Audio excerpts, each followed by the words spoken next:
Hello, and welcome to the Brave New Weed podcast. And now, here's your host, Joe Dolce. Welcome to the Brave New Weed podcast. We have a very special three-part episode for you this week. But before we do that, I want to say hello to Matthew. How are you? I'm doing well, Joe. How are you? It's fall. It feels like winter is here in New York. Yeah. The only good news, I guess, in terms of cannabis is that New York is going to legalize in 2019. And it looks like it's on the fast track, which could be a major thing in the East Coast, I think. Yeah, you think it's going to happen? I mean, of course, the timing is just dead accurate that I move out of New York State and they should go legal. Yeah. I had a quick conversation with one of the higher-ups in the Cuomo administration, our governor, who was now elected by a landslide. And for some reason, Andrew is gung-ho on this suddenly. Some reason, huh? I bet I can guess the reason. What do you think? Well, I bet it comes in a beautiful shade of green. And I bet it comes in denominations of 1, 5, 10, 20, and 100. That's probably a very good supposition, I would say. The only question that remains is why he was so resistant for so long. But I think my gut is that he's very ambitious and that politics. I know he has his eye on the presidency, and he thought probably up until very recently that this was not a winning issue. Then he opened the polls and started to see that, the majority of Americans, I think it's upwards of 68%, all favor legalization across blue and red lines. So my gut is that it's now a convenient and good idea to be supporting legalization. Well, and speaking of, this actually reminds me of something that I read the other day. It was a bit of a far-fetched theory, the way that it was put forward. But this suggestion was put out there that perhaps as we grow closer to the new presidential election, that Donald Trump may actually move to legalize cannabis in the United States to help to get himself reelected. Listen, if I were Donald Trump, that would be an issue I would seize upon. It seems like a smart one. And if you're talking about America first, this has always been my contention. How could you not support America's only next big boom industry? Mm-hmm. But then again, I'm not running things, and what seems obvious to me isn't necessarily obvious to others, is it? No, I guess not. What else have you seen in the news this week, my friend? Well, speaking of all the beautiful politics of legalizing cannabis on a federal scale, the biggest roadblock seems to now be out of the way. Goodbye, Jeff Sessions. Goodbye, Uncle Jeff Beauregard Sessions III. We may miss him, given who Trump is trying to put in his place, but let's see how that plays out. I thought The Onion did a very good job saying goodbye to Jeff. Did you read that piece? Yes, I did. Very, very funny. Listeners, if you haven't checked it out, you should jump over to The Onion. They published an article that says he was so distraught with depression from losing his job that he tried to commit suicide by doing a weed joint. I think that's how they phrased it, doing a weed joint. Exactly. So, goodbye, Jeff. But meanwhile, hello, cannabis legalization in Mexico? It's an interesting story. It's not exactly legalization, but the Mexico Supreme Court has ruled for the 5th time, which that's important if you're into Mexican law, but they've ruled for the 5th time that a ban on recreational marijuana use is actually unconstitutional. And the systems is very weird. It was complex when I was trying to suss out what goes on, but basically they have to make 5 rulings in the same alignment. And now this puts the impotence on the legislature, the Congress of Mexico, to make rules for regulation. They have 90 days after this ruling to do so. Otherwise, a blanket notice will just go out to all law enforcement in Mexico to simply stop arresting recreational cannabis users. And I guess if Canada's any indication, Mexican growers better really get on the stick, right? Didn't Canada run out of cannabis this week? Yeah, there was definitely some supply shortage. It's a debate whether or not they're actually out of cannabis or if it's just a supply line problem. But yeah, it seems to be, we heard this story in Arizona. or not Arizona, I'm sorry. We heard this story in Nevada when Nevada went online for recreational sales. It took them 3 days. I think it's just inevitable in the beginning. But meanwhile, Canada, are they banning Cheech and Chong, Matthew? So this is a very funny thing. So obviously we now know that cannabis, recreational cannabis is legal to sell in all of Canada, provided you are what is called an SQDC, which is the licensed retailers for cannabis. However, through particular wording in this newly enacted national law, now shops that have classically dealt in cannabis-related products, like, I don't know, say you want to buy a Rastafarian type t-shirt with a pot leaf on it, now all this stuff has become illegal. Wait, all across Canada or just Quebec?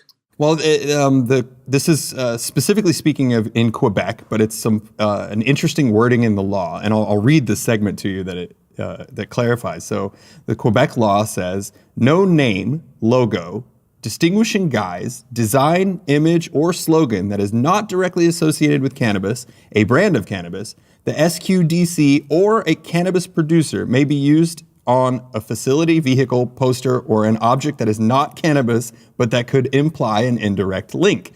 So this is t-shirts. This is like a music album that might have weed on the cover, or a film. Like you said, Cheech and Chong's Up in Smoke. There's definitely a joint on the cover of that DVD. According to this law, selling that DVD is now illegal. Let's see how that one works out, huh? Yeah, there's a lot of people that are going to take up arms here, like your classic head shops that deal with bongs. I mean, it would literally be a glass-etched bong with a pot leaf on it would be illegal to sell. You could buy actual cannabis, but anything that looks like cannabis, you cannot. I guess the Quebec population will have to weigh in on that one, huh?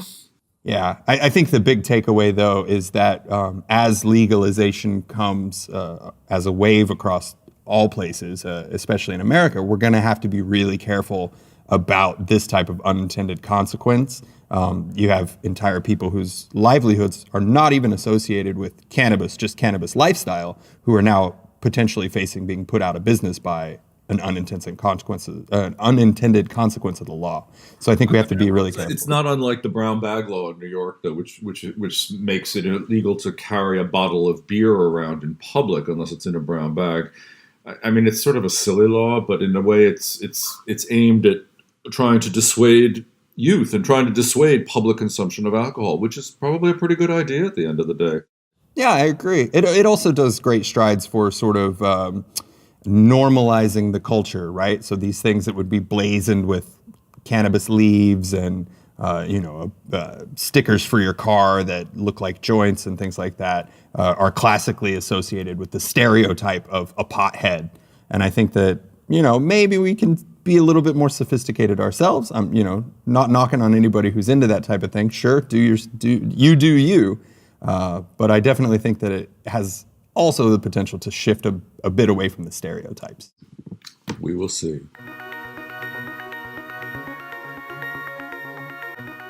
Joe and I will continue to publish every episode of the Brave New Weed podcast for free for you, our listeners. But we could always use your support. If you've got a little extra change rattling around in your pocket, you can cruise over to patreon.com/bravenewweed and become a supporter of the show. Everything that you'd pledge to support helps us to increase the guests that we can have on the show, even eventually the frequency of the show. And we have a great set of rewards out there, including copies of Joe's book, invites to special events that we will do in New York City, all sorts of fun things. So if you're enjoying the podcast and you would like to support us, visit patreon.com/bravenewweed today. Before we get to our main feature, which is an interview with Ricki Lake and Abby Epstein, the producer and the director of Weed the People, a new feature film, which is terrific, I want to talk about two studies that two listeners brought to our attention this week. One is a study that said that teenagers who stop using cannabis have a better memory function. They will get their memory more in order. And the other was about cannabis use and COPD. And both of these studies were done by august institutions, and they raised a lot of questions. And in order to deal with them, I got on the phone with Dr. Junella Chin, who's been a frequent guest on our podcast and is also my partner and the co-founder of Medical Cannabis Mentor, which is an online site that we're launching next year about medical cannabis. And I wanted her to adjudicate on this and enlighten us. So here's our quick interview with Dr. Chin. June, thanks for joining us today. Thank you for having me. I want to discuss a couple of small research studies that have been coming out that people have been asking us about. They've been asking about the veracity of them and what they should think about them. The first one involves teen use. And the headline on the study was basically that if a teenager abstains from cannabis use, his or her memory or cognitive functioning will increase, will improve. Will you talk us through that study a little bit, please? Yeah, sure. This study was published in the Journal of Clinical Psychiatry, and it does talk about cannabis use on young adults and teenagers. And it basically states that when the teenager stops cannabis use for a month, their memory gets better and returns to baseline. So is this surprising? No, it's not surprising, actually. So sometimes short-term cognitive effects is something that patients and adult users do find, that they have a short-term memory loss, but usually it returns to baseline once they stop the cannabis use. Yeah. And I actually get asked this question quite often now as the legalization of cannabis is coming into the limelight and it's changing, and we're talking about it in the elections. Sometimes parents will come in and bring in their teenagers and say, now that cannabis is legal medically, CBD was just passed last month. Does that mean my teenager can engage in regular cannabis use? What do you say? So the most important thing to remember is that in general, cannabis does have a significant effect on the neurodevelopment of the young and developing brain. So if you have a normal functioning, a healthy child, a teenager, they should not be engaging in regular cannabis use because it does result in cognitive effects. We're talking about temporary cognitive effects. Temporary cognitive effects, right. And this is the reason why, since we all make our own natural cannabinoid molecules in our body, you've spoken about that at great lengths in your podcast. When a young person uses cannabis, you're bringing in this exogenous source, right? This outside source of phytocannabinoids, right? Mm-hmm. A plant cannabis. It can overwhelm their highly sensitive developing endocannabinoid system. And remember the ECS, the endocannabinoid system, is responsible for balancing, for providing homeostasis to our body. And there was a journal article in 2011, Molecular Psychiatry, that talks about how the outside use of phytocannabinoids can throw off the regulatory system, the ECS in our brain, mm-hmm. by downregulating the ECS receptors. Mm-hmm. Downregulating means the brain produces fewer of them, correct? Right. So your body will make less of its natural cannabinoid molecules. It starts to downregulate. And you don't want this in a developing teenager, a normal developing teenager. I understand that. When you say would you define regular use? Is that daily use, weekly use? What does regular mean exactly? It's hard to define what regular use is really. It's like, it's asking someone, what is your regular use of alcohol? Because it does affect each person differently. You see, so some, teenagers that use cannabis might not find cognitive effects at all. Yes. And some of them who use it, even once or twice a week may find that it takes them a couple of days to get back on track. Because everyone metabolizes the plant differently. So when teenagers come to my office, they're usually have different types of symptoms and disease states like ADHD or extremely high anxiety that's getting in the way of their functioning, mm-hmm. their daily quality of life, depression. And they find relief in cannabis use and tend to self-medicate. All right. So, but you're looking at these teenagers, they probably have a deficient endocannabinoid system. Of course, more studies are needed to begin with, but you're really looking at two different populations, normal functioning teenagers, developing teenagers, or teenagers that are, having trouble with symptoms and certain conditions. It's just so interesting. When I hear this, I think of myself. And when I was a teenager, I used a lot of cannabis, albeit it was a weaker form of cannabis, obviously back in the 1970s and 80s. But I did use it, and I now realize in retrospect that it was a lot to do with social anxiety. It was a lot to do with, my own feelings of, oh, who am I? What am I in the world? What's my place in the world? Really being insecure. And it is really interesting to talk about this idea of self-medication. Yeah. Yeah, exactly. And that's, when I see families come into the office, it is usually because the adolescent is self-medicating for some reason. And usually I work in conjunction with a trained psychiatrist or psychologist, and we get to the root of the problem. So, they might be using cannabis, and mom and dad might say, stop using drugs, why are you using cannabis? But not realizing that it is helping with maybe anxiety or depression, or it's helping them focus, ADHD symptoms, things like that. Helping them focus. Is that a common way of using cannabis? Does it actually help people focus? Yes. A lot of people say it does. Yes. Yeah. There are certain blends, chemovars, that help patients get more focused and grounded. It's like it reduces the chatter. Some patients that I treat will end up stopping, Ritalin or Vyvanse because they're using cannabis instead.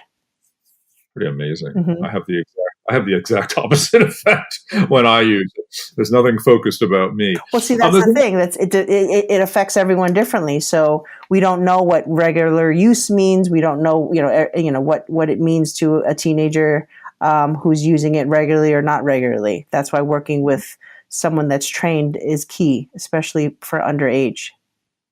So the study, did it feel like the study was fear-mongering, or did it feel like it was sort of a fact that we know and we deal with on a regular basis? I don't think the study was fear-mongering. I think it was just making something, especially with all the talks now with the different legalization and the medical markets. I think it's a good conversation to have. I agree. One more other study came up we can talk about briefly, which is the study on COPD and respiratory health. One of the most interesting things about cannabis is that it's never been associated, no matter, even if you're just smoking a joint, it's never been associated with any respiratory illness. Am I correct? That's correct. And the study by Dr. Tashkin was done 40 years ago, and it was actually brought to light again in the Annals of American Thoracic Society, 2018 October edition.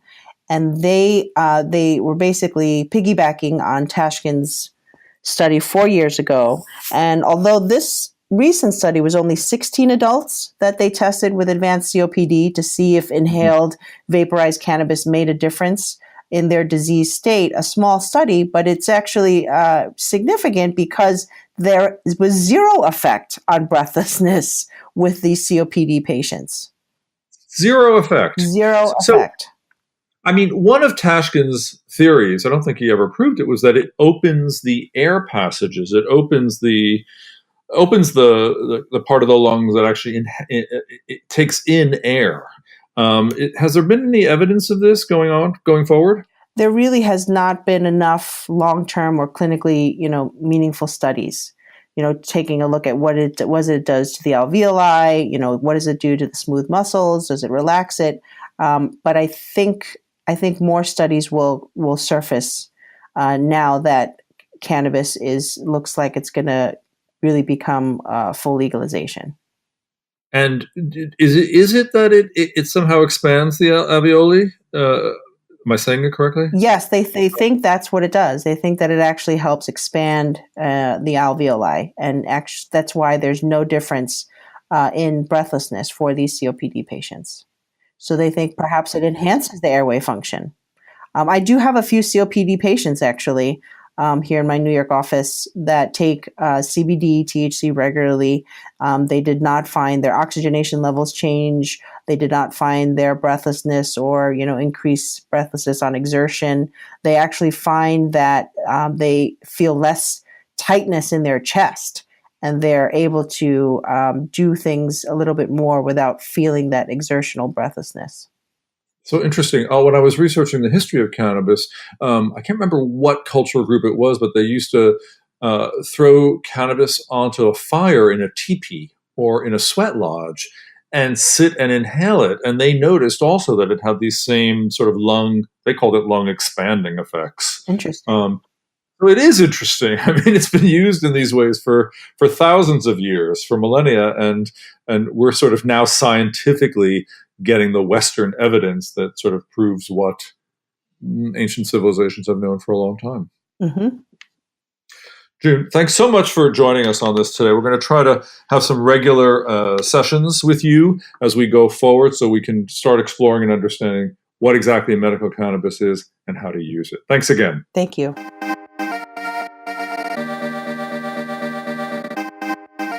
What do you think of Dr. Chin's explanation of these things? I think that this is really fascinating stuff, and I actually have a personal interest in this right now. A dear friend of mine is currently sitting in a hospital bed with COPD, and I'm very curious now to take this information to him and say, listen, it's time to start looking at things. And they told him, you got to stop smoking. He's a heavy cigarette smoker, and the study says that even heavy cigarette smokers have a better chance of recovery and improvement from maybe adding a little bit of cannabis into the situation. So it's about vaporizing, and I think it's about trying to find a variety with a lot of pinene, the terpene pinene. I think that will help open up the lung sacs. I read another study on that a couple of years ago. Yeah, and 100% all for the concept that it should be delivered via vaporization. Obviously, we don't want anybody adding to the fire in a way. So this seems to be a medical-oriented episode that we've put together here, because our two next guests are two extraordinary women, Ricki Lake and Abby Epstein. And about 7 years ago, they began following a bunch of children really with cancer, and many of which were using cannabis as treatment. The story began when Ricki's life partner himself was diagnosed with cancer and started using cannabis to ameliorate the symptoms of chemotherapy. He has since passed away, but these two women got very interested in the topic and kept their cameras and their attention and their finances and their focus on the issue. And it resulted in a film called Weed the People, which is out in a small distribution currently and really making big noise in the places that it's viewed. So we're really lucky to have Ricki and Abby with us, and I wanted to share the interview. So, Ricki, you sort of changed the idea of birth for a lot of women I know with the other movie. Was it intended to change any hearts and minds about a particular topic like medical cannabis or cancer? To be honest, Joe, with the business of being born, it was my own personal experience and my own curiosity as to why. I was just dumbfounded by the fact that the women that I was surrounding myself with, they, really educated, conscious people didn't really seem to care how their babies were born. They didn't care. They didn't need to be connected. They didn't want to feel anything. They didn't want to, it just baffled me that they were missing this opportunity. So the project, the business being born, I made it because it just was personal to me and I wanted to ask the questions, I didn't expect it to have the impact that it had. And the same thing with this movie. It's we're coming at it a place without really an agenda. It's just asking the question of why is there this stigma? Why is this plant been so demonized and so misunderstood? So it really stems from that. And then whatever happens, as far as a movement or a ripple effect is like gravy, So, and Abby, how long did it take to shoot Weed the People? And why did you take the name of Bruce Barcott's book and not mine to title your film? Is really the much more pertinent question. Why did your film not called Brave New Weed? Well, yeah, first of all, we titled the film in 2012. That's how long we've been working on this movie. Oh my God. Okay. I don't even know if the book was a twinkle in his eye. We like literally, we started researching it in 2012. It came about in such an organic way, the way the story and this little girl and everything just sort of came into Ricki's life, and the research about cannabis came into her life. So everything was really organic, and we really, I mean, obviously when you make these films you kind of start and stop, and it's not like 6 years straight, but I think in a way, I mean, the timing couldn't have worked out better. I mean, we always knew from the beginning, like, we didn't want to make a piece that was kind of like a Vice Media or a CNN piece that was more like shorter arc, journalistic pieces that are shot over a couple months or a year. We wanted to really get in there and follow these families and these children for several years. And you need several years if you're looking at a disease like cancer. So we really, I think, kind of got in there, and we're making other films at the same time, of course, but it's like, and you have 2 boys, I have 2 boys. Yeah. We have, our lives. We have our have lives. lives. But what was the original inspiration then, Ricki? Who came into your life to get this ball? My husband, my now deceased husband, Christian Evans, was the one who kind of opened my eyes up to plant medicine in general, like to ayahuasca and to all these different, psychedelics and healing plants. And cannabis was one of those plants that he was researching for his own health. He was suffering, and I don't think, Joe, you ever met my second husband, Christian, but he was awesome. He was awesome, and he died last year. He was death by suicide, and he was bipolar. So he struggled with a lot of issues, and cannabis was really helping him, both for physical pain, chronic pain, and also, his anxiety and his sleep issues and stuff. So he was, researching CBD before Sanjay Gupta was announcing it on CNN and Charlotte's Web, and this was his own personal journey. And at the same time, I had done Dancing with the Stars in 2011. And after doing that show, there was a little girl that found me on social media. She was a big fan. She was going through chemotherapy, and she reached out on Twitter, and something about this little 6-year-old, I just got sucked in. I fell in love with her. And next thing you know, my husband and I moved her and her family into my home from an illegal state. They lived in Illinois, moved them to California. For 6 weeks, we went on this journey to find integrative care, including cannabis. And so I was telling Abby, my partner from Business Being Born, I'm like, you're not going to believe this. I've got this family here. We're chartering a plane to Mendocino to meet Dr. Courtney. And that was the beginning of Weed the People. Oh, but Dr. Courtney's not even in the film anymore, is he? He didn't make it in the final. Nor is this little girl. So it just was the beginning. And my husband, of course, is sadly not here to see this beautiful film come to fruition. But that was the start, and with documentaries, you just follow the leads and you go where it goes, and then you put it all together. So yeah, Dr. Courtney isn't in the film, but he was really instrumental in helping us to educate us about, the start of learning about this plant and raw juicing and all these things we learned from him and his family. I must have called him 100 times. He never once returned a call. I really wanted to talk to him about making raw cannabis juice and see what the effect of it is, and he would never return my calls. Well, he's living now. What island is he on? But it was decimated by the hurricane last year. Oh. He and his family live, in a really remote place. They didn't have any freaking anything. Dominica. That's where they are, Dominica. But Christian, my husband, got him he saw him on CNN doing this story about a baby. It was on HuffPo. That's right. It was HuffPo Live. And it was about a story about an 8-month-old baby that the tumor, basically the cancer, was completely eradicated by cannabis oil. And we cold called him, and he answered the phone. And I remember exactly where I was. We were in bed. Christian and I were in bed, and we got him on the phone.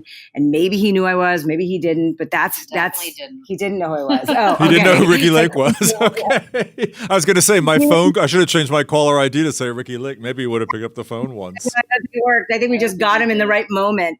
And he said, "Sure, bring this kid up there." So we went on this path. And Abby's like, "We need to document this. I think this could be our next film." So, I think it's a great film. I really enjoyed it. Obviously, I love Mara Gordon, and seeing her in the film is terrific. But I want to ask you a few questions. So, how many kids did you follow with cancer over the 5 to 6 years you were filming? How many ultimately? 5. I mean, there's no children that we followed who aren't in the film. And everybody's in of the 5, how many are still alive? 4. So that's a pretty good rate of success for having most of these kids had glioblastoma, correct? Brain cancer, right? No. They're all different cancers. So they're all different cancers. There was only one child in the film who passed away, and he was actually the only child that we took on, as a character who was diagnosed like with a terminal brainstem tumor and was only given 8 months to live. The rest of the children had tough prognosis, but nobody was like absolutely terminal. I mean, there were definitely moments where they thought it was the end. All for of them, with Chico, with Cecilia, and AJ. Yes, only one had a case that was like 100% like terminal. And did either of you have any sense of cannabis and cancer before you started the project? None. No. Absolutely none. So what did you think when you walk into Mara Gordon's house back in whenever it was, 2014, and she's stir-frying cannabis oil in her Electrolux pan with her husband watching, and then they're pouring it into some, beaker, all done in the kitchen. I mean, what did you think of this process at the time? Honestly, please. It was crazy. And she lived in Walnut Creek then. Well, you got to tell people what that is, because it's hard to describe. Creek is like a suburb of Oakland, right? It's like a golf course suburb. It's like a really nice suburban. I think her house backed up onto a golf course. It backed up, and when they used to air the cannabis oils in the fireplace, and the fumes would go up the chimney, right, and permeate the golf course. I remember that all the seniors would come by, look, it smells really good around here. What's going on? Yes, no, exactly. I mean, to me, I was just like, this is unbelievable. And then I would travel with her to Rossmore, which is like this assisted living home, while she consulted with all of these seniors on their cannabis use. I mean, to me, I was like, this is like something out of Breaking Bad. It was like families are showing up on Mara Gordon's doorstep in Walnut Creek. Some of them were driving across the country to get oils for their children and driving back. I mean, it was like this crazy, like underground feeling operation. In the middle of the suburbs, right? Yes, it was unbelievable, and I've seen it before, with other things we filmed with people making it in their garage, and it's crazy. And I've asked these parents, like, oh my God, like, how does this feel? You have this terminally ill child and you're like buying medicine out of somebody's kitchen and somebody's garage. I mean, it's mind boggling, but they were really given no other options at all. Like they had maxed out allopathic medicine, and they were looking for miracles. They were looking for any alternatives. So I'm not a big believer in medical miracles. I think they happen maybe occasionally and very rarely. Are you guys, now having made this film? No, I don't think there's anything miraculous about anything that happens in the film. I think it's all hard science. Yeah. And I think, when we went to Israel and hung out with, Rafi Meshulam and the big boys and all the top cancer biologists and researchers, and we saw the science with our own eyes, we were like, yes, this works. This actually works. Well, I think one of the great quotes in the film is, this has been a medicine for 5,000 years. It only hasn't been a medicine for the last 70. I believe Dr. Donald Abrams said that. Dr. Abrams said that, yeah. And that was a really good summary of what's going on here, I think. Some people have criticized a lot of the makers of the oils as nothing more than well-meaning amateurs. And that may be the case, but you could also think of them as angels of mercy. What's your take on it? Either one of you or both of you. Mara's brilliant, and Mara does it from the heart. She's and I think she really is one of the heroes of this film. She doesn't profit on it. She doesn't and I think she's very transparent. There's a line in the first scene of the movie, where she looks at the family and says, I do not have any medical training. I don't. I have experience, but I do not have medical training. I mean, she's very, upfront about the fact that her training is in other areas. So I do think that, look, I mean, some of the people who are making these oils, it's kind of incredible because what they can do in working so closely with these patients is they can really like customize products. And it can be really tricky, you know, when you're medicating a child with autism or epilepsy, or, you know, some of them need a little bit more of a certain cannabinoid, and they can literally make like a custom batch, you know, for a particular child. And they work, you know, really closely with their patients and are able to record all this data. And I think that, you know, it's beautiful work that some of them are doing. And yet on the other hand, I think it's all phasing out. I mean, I think it's all going to be a thing of the past with these regulations, because everybody's going to now need to be buying off the dispensary shelf. And, you know, it's going to be almost impossible for most of them to stay in business. I wonder. I'm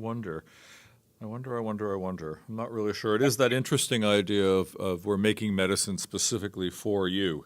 It's, you know, it's sort of old-fashioned and sort of modern at the same time, isn't it? So there's one thing in the film that I want to ask about, because it's the child Sophie's mother, Tracy, sort of does something towards the end of the film. She sort of abandons the care with Mara Gordon, and there's a bit of a conflict that goes on. Mara feels quite put out, and Tracy's like, oh, well, that's the way it goes. Why did you include that, and what's the bigger part of that story for those who haven't yet seen Weed the People? I think sort of what goes on between those women in the film, again, I mean, I don't think there really was much of a choice about including it. I mean, I think, you know, when you're filming these things, there are things that happen and evolve, and you're just there in the room. And so, you know, it's I think kind of our responsibility to sort of show things as they unfold. But on a larger level, I think that, you know, people appreciate that, you know, element being in the film, because I think that it's so reflective of like where we are in this time with this medicine. I think that it's a very it's sort of a little microcosm of what you sort of see happening all around, you know, which is that this is becoming a very profitable business for many people. And, you know, I think that as much as there's this wonderful, healing, altruistic energy around the plant is also very expensive. And, you know, people are getting charged tons of money. You know, you hear what these families are paying in the film, thousands and thousands of dollars a month that nobody can really afford. And there's no insurance coverage. So I think, you know, what plays out with those women in the film, I think it's really just an extension of each of their, you know, personal journeys. And, you know, one is a really dedicated healer, and the other one like saw an opportunity to, you know, help more families and make some money and pay for the medicine for the kid, right? Exactly. You know what I mean? Exactly. And they both, you know, and they both are in business, and, you know, they both have big brands. And I first came across Tracy at a conference, and then I saw her many times after at many other conferences with the child, with her child. And I sort of thought, well, is she making money off of this kid with cancer? And then I realized, wait, this could cost $20,000 a year to keep this child medicated and to keep her cancer from returning. So shut up, Joe. But I think also Tracy, you know, from the beginning, from day one when we met her in this film and we started filming Sophie, you know, her approach to it, she's a very religious person, and her approach to this was always like, I don't just want to save my child. I want to share this. Like, I want Sophie's life to have a resonance and a meaning to be able to save other children. She has always been like that. Like, since day one, she started her Facebook group. I mean, Chico, the other character in the film, we met that family, you know, through Tracy, because there was, you know, another family. Oh, she wants to help everybody. You know, so I think with both of them, they both come from a place of wanting to share and help and spread this knowledge, and just their business ideologies ended up clashing. which happens all the time. And we see it all the time in this industry. Yeah, and cannabis certainly, by all means. So, Yeah. so what about? Have you explored at all cannabis and the opioid crisis? I mean, it seems to me that cannabis can really disrupt the opioid crisis. Have you explored that at all? Yeah, and we have a scene in the film that I think is so powerful. Two scenes in the film about the opioid crisis. But, one scene that's so powerful is one of the boys, AJ, when he was going through surgery for his cancer and his chemo, and the dad said he would wake up at 5:30 in the morning screaming in pain. And over the course of the day, he would, take like 2 OxyContin and then 2 Norco and then 2 more OxyContin and then 2 more Norco. And around the clock, the kid was just fed a steady stream of opiates. He was vomiting and sick and not eating. They tried the cannabis oil for him, a sesame seed size dose. Within 3 days, he was taking 1 OxyContin all day long. I know, it's amazing, right? It's incredible. So we've go on, yeah. please. No, please. Yeah, and I was saying, and the other mother in the film, Chico's mother, she was saying how every time she would bring her, he would be hospitalized for his chemos, and they would give him all these opiates to control the pain, and he'd get addicted, so he'd have to go on methadone. Every time she would bring her son home from the hospital, she would wean him off the opiate addiction with cannabis oil. And she would titrate the cannabis oil up, and she would titrate the opiates down, and she would wean him off, the mother herself, every single time to avoid him getting put on methadone. So, yes, I think this is, it's a solution, and it's not an either or, it's not like, oh, you can only take either cannabis or only opiates. There's an approach where you can take less pharmaceuticals, by integrating cannabis. And, I think it's beyond criminal that people are dying, hundreds, a day are dying from this opiate epidemic. And we have this natural solution that's like totally inaccessible and inaffordable. Yeah, it's 115 people a day, apparently in America, that die from opioid addiction or opioid dependence. Oh my God. So, all right. So, high concept here. What do you want this film to do? What's the point of having spent 6 years of filming it, showing it, putting it out there? What do you hope to get out of it, basically? For me, Ricki. For Ricki? What happened with The Business Being Born, I'm hoping happens with this film. We see it already. Yeah. After one weekend being open in New York, we see it happening. Tell me. It's educating the public about, this plant and how they've been basically, brainwashed to think one way, and they basically do a 180. Same thing with birth. It's a very similar thing. It's like this human rights issue that has been really taken away from the public. For with the birth stuff, like natural birth really was being kind of robbed from women. They thought that, they needed this intervention. They needed, their bodies didn't work, normally, and they needed to be saved by doctors and hospitals. No, your body does work just fine. It's just making a piece of art that tells personal stories that suck people in and educate, and vital. And it's vital. The information, there's a vital urgency to what's in this movie that we can already see a movement growing. Tell me. Just from what we started in New York this weekend, people are already talking about, listen, after the midterms, there's going to be a lot of young women, a lot of young mothers that, should win their districts. You've got to get them on board with this issue, with this film, and we're going to help you. We're going to figure out how to get this to the congressional leaders. And, we're seeing people that are not only seeing this movie, but seeing this movie and then wanting to do something about it. Yeah, they're writing to us the next day. Good, I'm glad. I haven't stopped thinking about this movie. I've already found a theater in my town who will show it. Let's get it going. People see it and they immediately want to share it with their communities. They want to tell other people to see it, because it is not just about pediatric cancer. It's about, like Ricki was saying, it's like shattering this huge cultural brainwashing and freeing ourselves mentally from this stigma so that people feel comfortable, using this medicine out in the open, talking about it with their physicians, demanding demanding access to it from their physicians, demanding their physicians get educated about it. I think that this has, gone on far too long. And I think we've pulled back the curtain in a very emotional, moving, story-driven, humanized way. And we've shown this movie in Oklahoma City. We were brought to London this summer to show this movie for Parliament. So this is a movie that is being played, for very conservative audiences, for decision makers, for policymakers. And, we think that this can really be a game changer is our hope. That's great. So it opened in New York in October. And who's releasing it? What's the schedule? Where can people see it? So it's being released by Mangurama, which is a division of Brahmarama theatrical releasing. So for the next couple months, the best way to see it is go to the website, Weed the People Movie.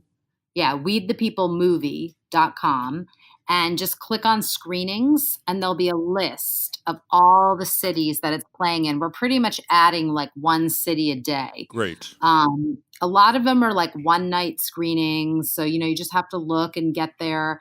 You can also host screenings. You can host digital screenings on our website. If a company wants to host this, and we can host a digital screening for up to 1,000 people.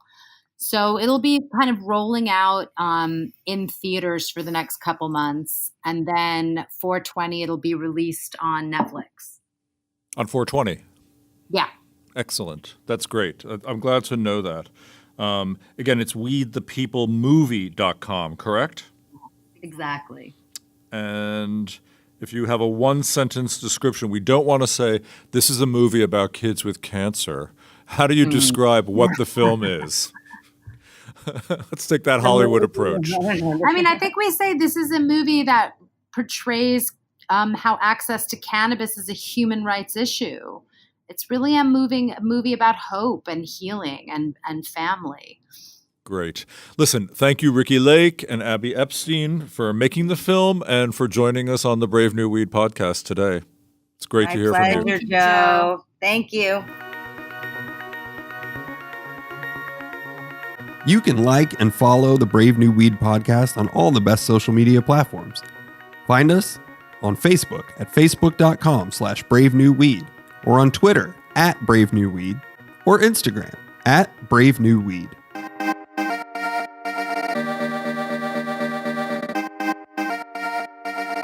How was the interview? Did you enjoy it? I mean, they were good. They were better than I thought they were going to be, actually. And it turns out that Ricki, when we talk about this, she made a film on home birth a couple of years ago, which I never saw, didn't even hear of, actually. And it changed the way people have babies. It was a huge film. Women all over the country, perhaps the world, got very interested in why are we going to hospitals to have babies? Why are we institutionalizing this rather natural process that can be done at home with a doula or with another kind of healthcare provider other than a doctor, and take it out of the institutional setting. And apparently it made huge noise for women. And I think her goal was to perhaps do the same with cannabis. I think it's quite interesting, and I've seen a ton of activity surrounding this film, positive reviews everywhere, interviews, TV spots that the two of them have also done. So it's a real pleasure that they were able to make time for us to come on the show. And I'm really curious. I think that I might have misunderestimated. Is that the correct way to say it? Underestimated for the wrong reason. The pull that Ricki Lake still has over people in America. I remember her from when I was young, watching her on television with her daytime talk show, which was very much more like a gossip show. Yeah, it's kind of a gossip show. So, it was a talk show, in fact. But it really was this film on home birth that changed her fortunes and changed the fortunes for many women across the country. Yeah, she really has shifted into telling much different and great stories. But I think that sway, people still really trust her as an authority from what she was before, and now that she's wielding that authority in a very positive way, I think. Absolutely. So, Joe, great episode. I want to let people know about the next episode that will come out. On the prior, we said that we would be answering the question of why men have nipples and a lot of other great medical insight from Dr. Julie Holland. But because of this opportunity to feature this interview about the Weed the People film, we juggled our schedule around a little bit. However, next episode is our 40th, and it will feature Julie Holland, and it will answer those questions. And Joe, I wanted to put something to you that particularly stuck with me from that Julie Holland interview, and I want to see what you think about. And it was about the portion where she was talking about human contact and the release of chemicals in the brain. And she mentioned a possible situation to where people who are on their mobile devices and getting those reward centers lit up by their mobile devices actually falling in love with their phones. It's another question that she has great insight into. And rather than talk about it, I want to say to all of the listeners, just tune in 2 weeks and listen to episode 40. And Julie's going to talk about how we fall in love with our screens, why men have nipples, and other really burning questions of our day. Thanks again for tuning in, folks. Please come back again. Thanks for listening to the Brave New Weed podcast. This episode and all future episodes are made possible by amazing listeners like yourself. If you like what you've heard, we encourage you to show your support by giving $1 a month for special access and rewards on patreon.com/bravenewweed. You can also follow us on Twitter and Instagram via @bravenewweed. Find us on Facebook at facebook.com/bravenewweed. And remember, you can always find more information about us or information discussed in each episode by pointing your favorite browser to bravenewweed.com.